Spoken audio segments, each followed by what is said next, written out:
Monster. Halo, halo, halo. Welcome to Podcast Monster. Podcast Monster, Millennial Intelligent Berbudaya. Dan kembali lagi bersama saya Dina Chandra Dan saya Ayu Artanti yang akan menemani Sobat Monster selama 30 menit ke depan. Asik. Ayu, kamu selama bersekolah di SMA Negeri 1 Seririt itu Iya. pasti udah banyak mengikuti event-event yang besar gitu ya di sekolah. Nah, kalau ada acara-acara gitu di sekolah, biasanya kamu merhatiin apanya sih? Kalau aku sih merhatiin dari segi penampilan acaranya ya. Penampilan. Selain itu, Aku sih juga suka merhatiin si doi ya. nggak boleh gitu. Udah tamat jangan disinggung lagi. Aduh.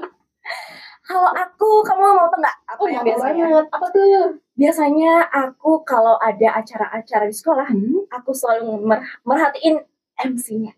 Oh, MC dia Membawa acaranya. Iya. Kenapa aku suka merhatiin MC? Karena menurut aku itu sangat menginspirasi banget gitu. Bisa berbicara tanpa keselio gitu kata-katanya. Lancar Terus ya. Selain kata-katanya yang lancar, gerakan badannya juga lincah banget. Kesana kesini memandu acara biar acaranya tuh berjalan lancar gitu. Iya. Apalagi dari awal sampai akhir dia tetap aja ngomong gitu. Oh ya, aku juga pernah dengar suatu kalimat nih yang Apa tuh? bilang katanya kalau MC-nya ngambek, acaranya bakal jalan. Gak bakal. Iya bener banget. Pernah juga ada acara yang MC-nya tuh datang terlambat. Waduh, tepat. Terus acaranya delay juga. Iya. Tapi kamu penasaran nggak gimana sih caranya biar kita bisa jadi MC yang menarik, terus bisa juga membangun suasana yang biar nggak bosan gitu para audiensnya. Pengen banget sih Kak, soalnya ya aku dari dulu pengen banget jadi MC, cuman belum kesampaian. Belum kesampaian. Iya. Berarti ini waktu yang tepat untuk kamu nanya-nanya nih kepada Master of Ceremony, yaitu Ibu Kade Wirayuni. Halo, hai semuanya. Wah, hebat ya, heboh banget nih. Openingnya luar biasa. Oke. Ya, jadi kita kedatangan Ibu Ira sekarang ya. Kita mau ditanya-tanya apa nih kira-kira nih masalah tentang Master of Ceremony. Iya, tentu. Jadi sebelumnya mungkin Sobat Semanfer ada yang belum kenal sama narasumber kita kali ini. Ibu bisa perkenalan diri. Oke, perkenalkan nama Ibu adalah Ibu Kade Wirayuni atau yang akrab disapa Ibu Ira. Boleh mampir ke Instagram Ibu ya, @kadewirayuni ya. Siapa tahu kita bisa nanti berbagi informasi di sana. Karena juga di Instagram biasanya Ibu juga sharing-sharing informasi gitu ya. Ada sharing-sharing pengalaman juga. Jadi tidak ada salahnya kita berteman gitu. Bermanfaat sekali ya. Iya, Ibu adalah dosen di Undiksa, Universitas Pendidikan Ganesha, khususnya di program studi Pendidikan Bahasa Sastra Indonesia dan Daerah gitu. Iya, ayo nanti gabung sama kita. Jeng gitu, calon-calon ya.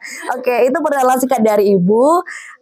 Sekiranya kalau ada pertanyaan tentang MC nih boleh banget kita sharing, tapi belum tidak berarti juga Ibu lebih pintar dari kalian nih gitu ya. Cuma mungkin Ibu lebih berpengalaman aja. Kalau mungkin Ibu di usia kalian, kayaknya kalian lebih hebat deh dari Ibu deh gitu. Karena Ibu lihat ya, iya di seusia kalian ini sebenarnya kalian itu tak lihat lebih keren, profesional banget kalau MC-nya. Iya, betul. Terharu. Ya mungkin Ibu menangnya di pengalaman aja ya dan belajar banyak juga gitu aja. Ya, oke, apa nih yang kira-kira ditanya? Sebelum lanjut dulu nih, Ibu gimana kabarnya hari ini? Wah, baik ya, tapi walaupun agak sedikit sakit mungkin ini lagi nggak enak tenggorokan ya, tapi Ibu dalam keadaan baik-baik aja sehingga bisa ada di hadapan Sobat Semanser semuanya gitu. Oke. Gimana Ibu rasanya bisa sampai di SMA Negeri 1 Seririt dan memberikan materi-materi penting atau informasi penting terkait MC dan juga Iya, oke, baik. Jadi first impressionnya Ibu ya, kesan pertama Ibu ketika masuk tadi itu sangat luar biasa. Mungkin berbeda di tempat-tempat lain ya. Ibu lihat kalau di tempat-tempat lain itu kayaknya tidak pernah ada pelatihan protokoler. Biasanya mereka kalau pelatihan MC oke. Kalau protokoler itu ibu baru pertama SMA yang sangat perhatian dengan protokoler gitu. Jadi sebenarnya protokoler ini kan penting ya, karena mereka juga sebenarnya yang nanti membuat acara itu berhasil atau tidak gitu selain MC.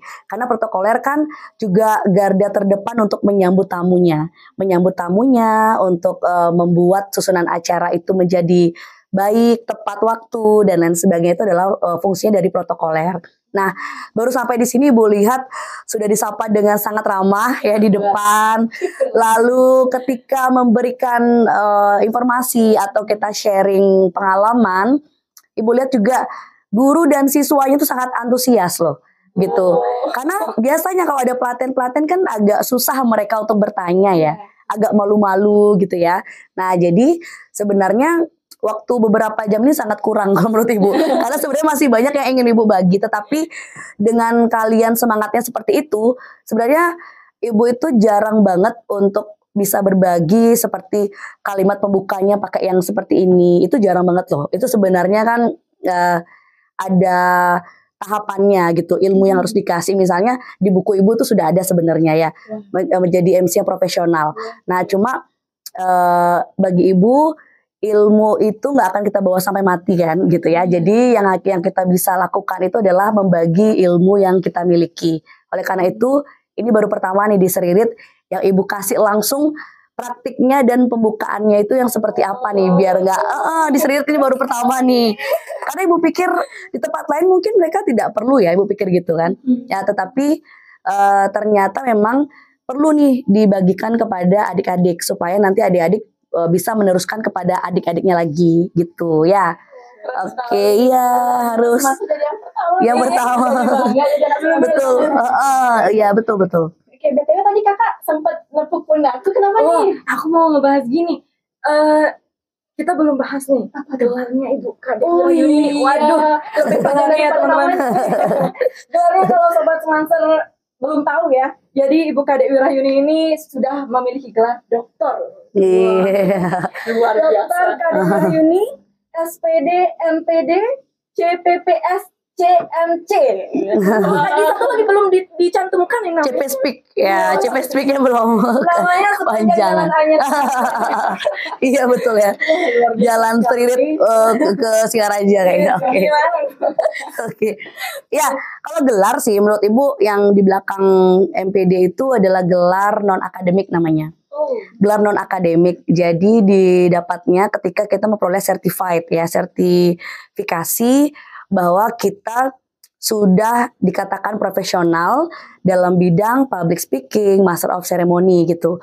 Nah, CP Speak itu sebenarnya sama juga dengan CPPS, certified public speaking juga gitu. Nah, kalau makanya Ibu cantumkan 2. Syukur orang tua Ibu dulu kasih namanya pendek ya. Kalau panjang itu nggak tahu deh gimana ya gitu. Jadi itu aja sih sebenarnya Ibu tuh karena berbagi. Jadi Ibu merasa ilmu yang Ibu miliki masih belum cukup untuk Ibu sharing atau untuk Ibu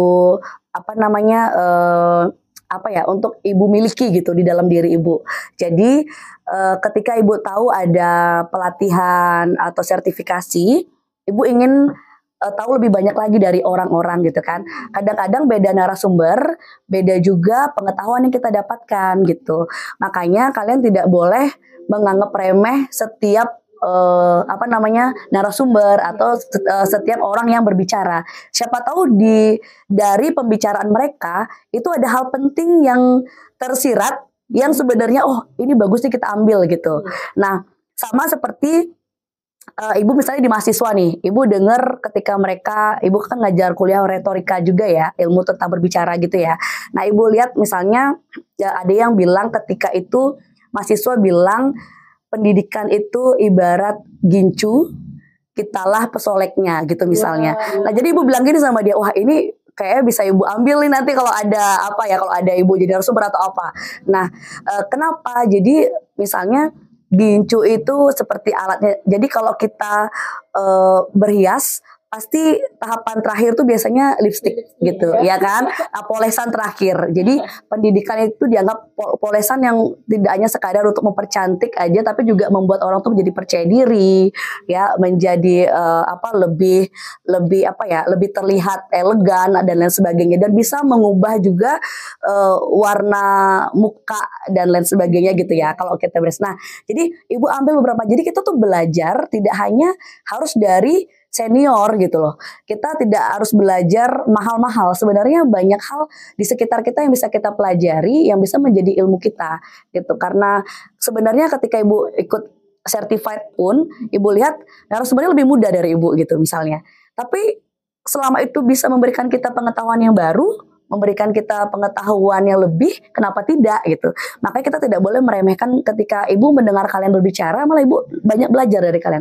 Oh ini ya kerennya kayak gini gitu. Jadi bukan berarti kalian baru SMA kelas 2 terus lebih jelek misalnya, enggak ada gitu. Ibu pikir wah ini keren nih gitu. Jadi apa yang bisa ibu ambil, apa yang bisa ibu pelajari nanti gitu. Jadi kita belajar dari berbagai kalangan di mana saja, betul itu. Makanya kenapa ibu terus menimba ilmu. Nah mudah-mudahan kalian juga yang lagi nonton ini tidak berhenti ya untuk menimba ilmu ya kepada siapa saja. Karena kalau guru itu seperti ibu tadi udah berbicara sama guru-gurunya ya, guru itu sangat bangga kalau murid itu lebih pintar dari kita, bangga banget kalau mereka itu bisa lebih bagus nilainya dari kita, lebih berhasil dari kita. Itulah kebanggaan seorang guru. Itu bedanya dengan lawan kita ya. Kalau teman mungkin tidak suka ngelihat kita lebih berhasil, tapi beda dengan guru gitu. Guru tuh lebih senang kalau ngelihat anak didiknya tuh lebih sukses, lebih berhasil gitu. Itu sih kalau dari ibu ya, gitu. Jadi belajar itu tidak memandang umur ya ibu? Nggak boleh memandang umur, apalagi zaman sekarang kan. Zaman teknologi canggih ya nggak, guru aja belajar dong menggunakan teknologi dari muridnya misalnya, ya nggak boleh kita malu bertanya kalau zaman sekarang gitu aja sih.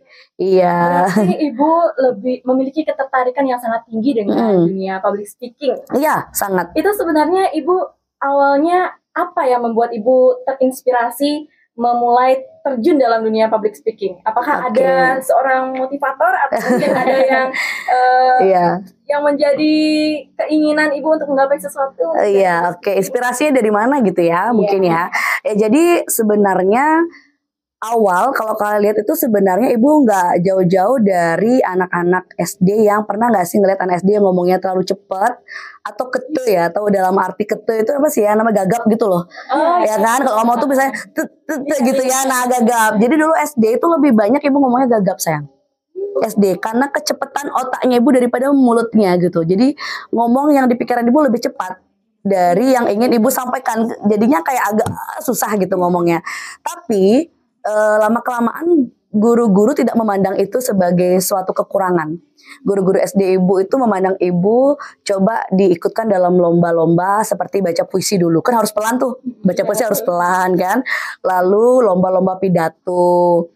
Jadi harus menghafal ya kan, harus benar-benar ada intonasi, harus jelas lafalnya. Nah dari itu ibu belajar untuk ngomong lebih pelan, lebih sistematis gitu. Jadi dari sana juga ibu belajar bahwa kekurangan itu bukan menjadi kendala untuk kita gagal gitu ya. Jadi kekurangan itu bisa jadi menjadi kelebihan kita untuk berhasil. Nah kekurangannya ibu, selama kekurangan itu kita bisa atasi dengan baik, jadikan motivasi bahwa ketika saya memiliki kekurangan untuk berbicara nih, coba di mana sih kurangnya gitu, coba cari tahu. Apa sih yang harus diperbaiki dari kekurangan itu? Bukan malah kekurangan itu menjadi kita harus bunuh diri gitu kan. Harus misalnya kita menjadi orang gila, stres ya. Tidak seperti itu. Ibu pikir kekurangan itu kita cari alasannya di mana kita bisa memperbaikinya gitu ya. Jadi kekurangan itu akan menghasilkan ternyata contohnya di ibu nih. Ternyata bisa membuat ibu lebih jadi orang yang lebih baik gitu dari sebelumnya.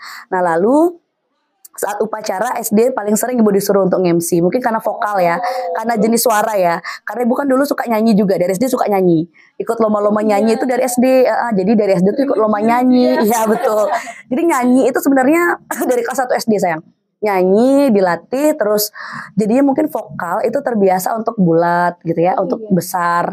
Nah dari sana ibu senang ngomong gitu, ngomong seperti kayak lomba anehnya waktu itu ketika lomba itu nggak pernah gagap. Kalau lomba pidato, puisi, MC nggak pernah gagap. Tapi kalau ngomong sendiri sama teman, wah itu ketenya mulai lagi.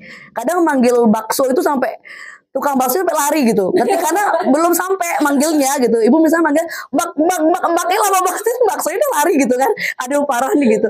Jadi ya harus kita belajar untuk ngomong, untuk belajar ngomong. Jadi untuk mereka yang gagap nih jangan takut deh. Kalian tuh bisa belajar sebenarnya. Belajar untuk pelan-pelan gitu ngomongnya ya.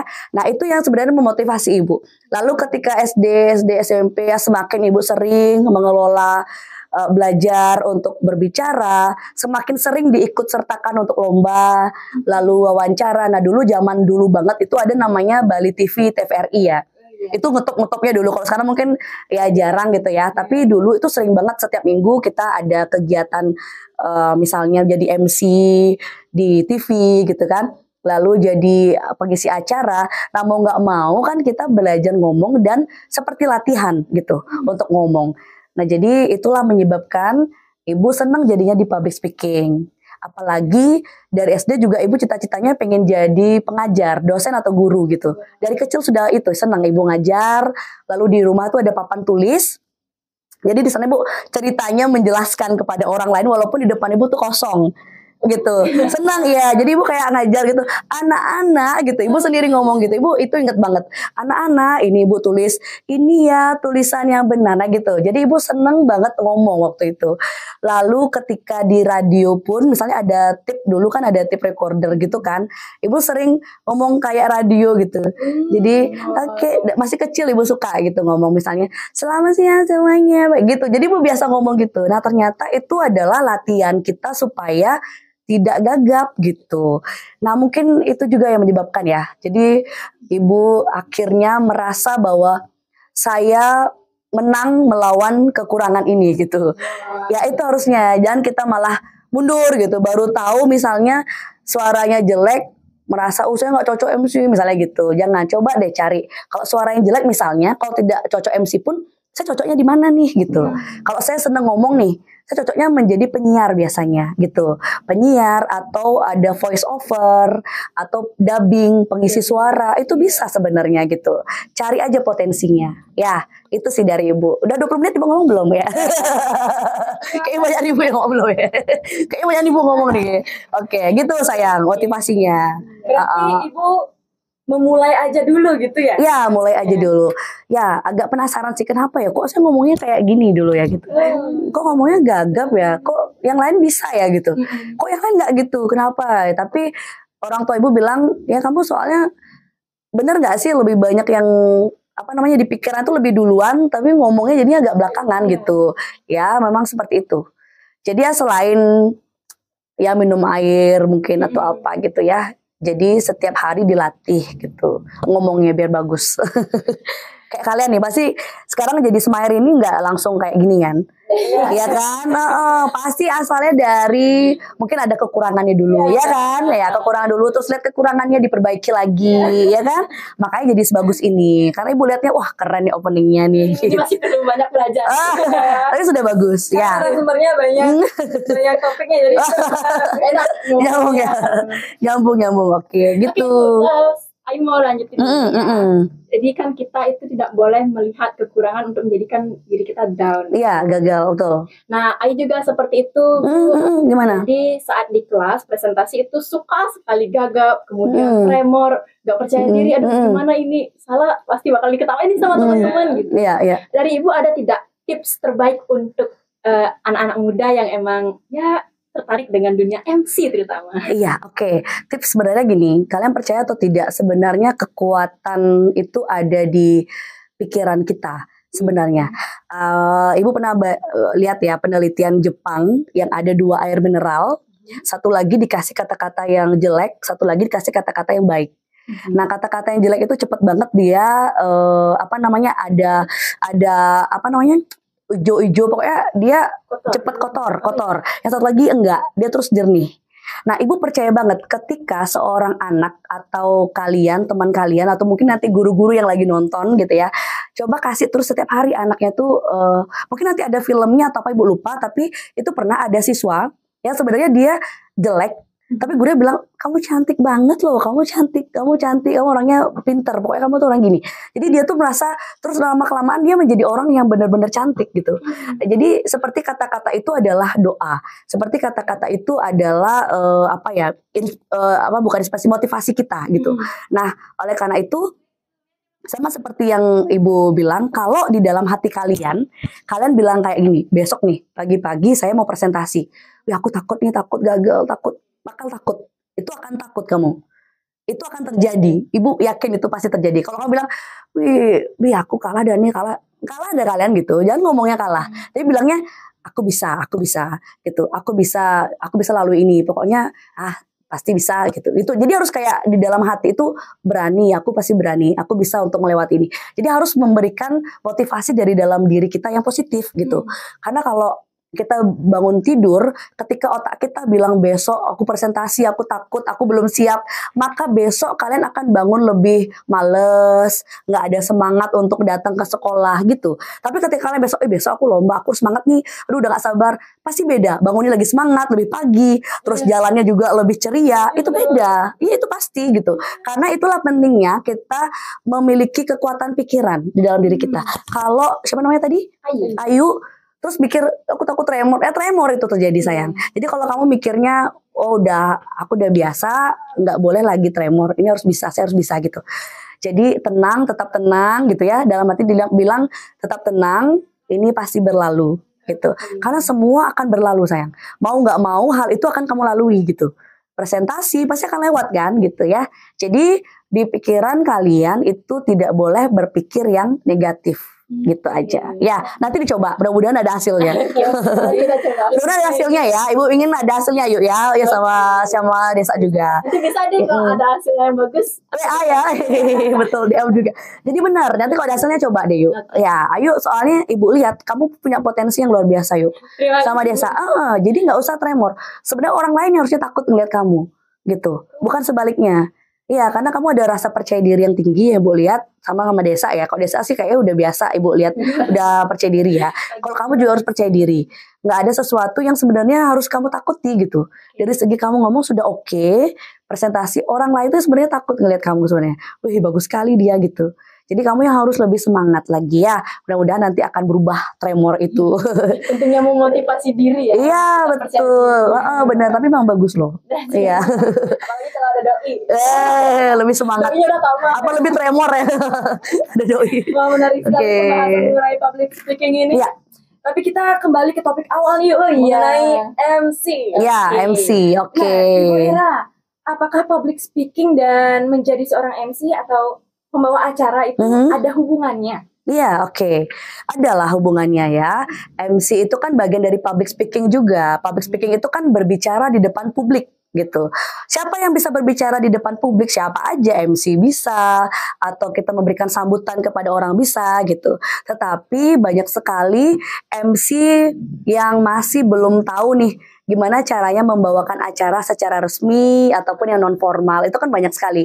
Seperti tadi yang gue bilang, misalnya kita menyapa undangan kan sebelum mulai, jangan langsung ngomong cek mic-nya jangan dipukul-pukul gitu misalnya, atau kita memulai ngomongnya kalau MC itu jangan cepet-cepet, misalnya hadirin itu apa sih, hadirin nggak jelas gitu kan, hadirin yang kami jadi jelas gitu, pengucapannya jelas, lafal, intonasi juga sebenarnya ada latihannya nih. Kalau intonasi misalnya kita tanya nih kata apa itu kan bisa jadi banyak intonasi kan gitu. Coba jadi berapa intonasi bisa? Apa gitu, apa ya, beda kan, banyak kan. Nah itu jadi itu adalah latihan intonasi sebenarnya. Ada banyak intonasi sebenarnya, nggak boleh kita monoton dari yang satu. Misalnya yang terhormat kepala dinas ini, yang terhormat ini, yang terhormat ini, ya kan bosan ya. Tapi kalau kita buat intonasi yang berbeda kan jadinya berbeda. Nah itu kalau public speaking dan MC ya. Jadi public speaking itu diajari banyak hal, termasuk bagaimana kita gestur atau gerakan badan kita, bagaimana fokus matanya, lalu bagaimana pengucapan, lafal dan sebagainya. Tapi public speaking itu sekali lagi berbicara di depan publik, tidak hanya untuk MC. Nah, bagian-bagian dari public speaking itu ya bisa jadi MC, jadi orang berpidato, banyak ya ngasih sambutan dan banyak hal gitu. Jadi itu saja yang bisa Ibu sampaikan. Kalau bedanya MC dan public speaking. Sorry, public speaking dan MC gitu ya. Oke. Oke gitu sih. Nah, jadi kalian harus mengerti sebaiknya kalau mau jadi MC harus latihan public speaking dulu. Itu dasar. Iya, dasar. Jadi kalau bisa public speaking otomatis kalian bisa lah jadi MC. Lalu bisa memberikan orasi gitu dan bisa presentasi gitu. Presentasi itu asalnya dia dari latihan public speaking. Gitu saya. Ya, kapan-kapan latihan public speaking ya. Tapi sudah bagus. Dia pengucapannya juga benar, tidak salah gitu ya. Saya tadi ngomong event gitu kan. Betul kan ngomongnya event kan tadi, atau mungkin praktik, ngomongnya yang betul praktik misalnya, atau misalnya ngomong silakan, yang betul adalah silakan bukan silahkan gitu. Itu juga nggak pakai H. Lagu Indonesia Raya juga harus isi lagu kebangsaan gitu ya. Jadi dari sana kita belajar. Jadi takut yang suka ngetik di WA, akan ke sana. Sananya nyambung lagi. Tapi nggak apa-apa kalau ngetik kan boleh salah kan. Terbawa nanti. Ya terbawa yang salah. Itu yang salah gitu. Oke, aduh bener deh Nesa. Setelah keluar dari ruang podcast ini, aku dapat banyak informasi penting tentang MC dan juga public speaking. Waduh, Oke, syukur ya. Terima kasih banyak Ibu Ira. Segala ilmu yang udah beliau bagikan pada kita ya. Curut-curut ini. Oke Bu, sebagai pertanyaan terakhir nih. Ya, oke. Bukan pertanyaan deh, mungkin bisa disampaikan ke Sobat Semanser. Pesan dan kesannya dan juga apa pesan kepada sobat di rumah ya, atau mungkin yang nonton, yang lagi nonton ini, bagaimana cara kita biar bisa membangun kepercayaan diri di dalam diri kita agar bisa berbicara lancar di depan banyak orang. Oke, mungkin saya bisa mengambil beberapa kutipan ya, seperti yang dikatakan oleh salah satu ahli, as gold that he doesn't spend cannot make men rich, as knowledge that he doesn't share cannot make people wise. Jadi sama seperti sebatang emas, kalau emas itu tidak kita manfaatkan, kalau dia hanya menjadi sebatang emas saja, tidak kita gunakan untuk berbelanja atau tidak diubah menjadi sesuatu yang berharga, maka emas itu tidak akan membuat kita kaya. Hanya diam saja jadi sebatang emas gitu ya. Sama seperti ilmu pengetahuan, kalau kita tidak bagi, tidak akan membuat orang itu menjadi bijaksana. Nah, oleh karena itu, buat kalian yang merasa masih kurang di dalam mencari ilmu pengetahuan, di dalam pengalaman gitu ya, jangan kalian berhenti untuk mencari pengalaman. Sekali lagi, gagal itu bukan berarti berhenti, tetapi kegagalan itu dipakai untuk motivasi kalian mencari jati diri dan potensi diri kalian. Kalau kalian gagal misalnya dibaca puisi, bisa jadi kemenangan kalian itu ada di duta bahasa, misalnya gitu. Jadi jangan menyerah. Mungkin passion kalian bukan di bidang itu, carilah passion kalian sendiri dengan maksimal dan tidak menyerah gitu aja. Oke, terima kasih. Terima kasih banyak Ibu. Ya, sama-sama Desa dan juga Ayu. Merasa sangat harus sekali satu meja seperti walaupun tadi awalnya geter-geter. Rasanya sih kalau boleh dibilang masih banyak yang ingin kita tanyakan. Cuma nanti bisa kita DM. Iya, betul-betul.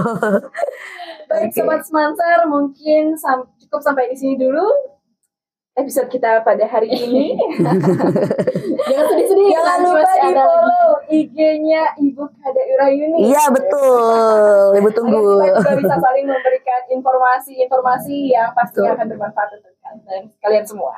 Dan juga berbagi pengalaman. Untuk penutup nih, kita akan ngajak Ibu Ira. Iya kita. Apa? Gimana jargonnya? Saat mungkin ayo mau memandu. Oke. Nanti ketika saya mengatakan podcast Semanser, Ibu bisa jawab dengan milenial, intelligent, berbudaya, Milenial, Milenial, intelijen, berbudaya. Oke. Oke, siap. Sudah Ibu? Bisa. Yuk. Podcast Monster. Milenial, intelijen lah, salah tuh. Waduh, gimana saya sudah bener Ibu kayak gini nih. Milenial, oke. Sekali lagi. Oke. Salah. Sengaja kayak salah nih supaya agak lama ya. Pasti sengaja nih. Oke. Ayo. Podcast Monster. Milenial, intelijen, berbudaya. Yeay. Dadah.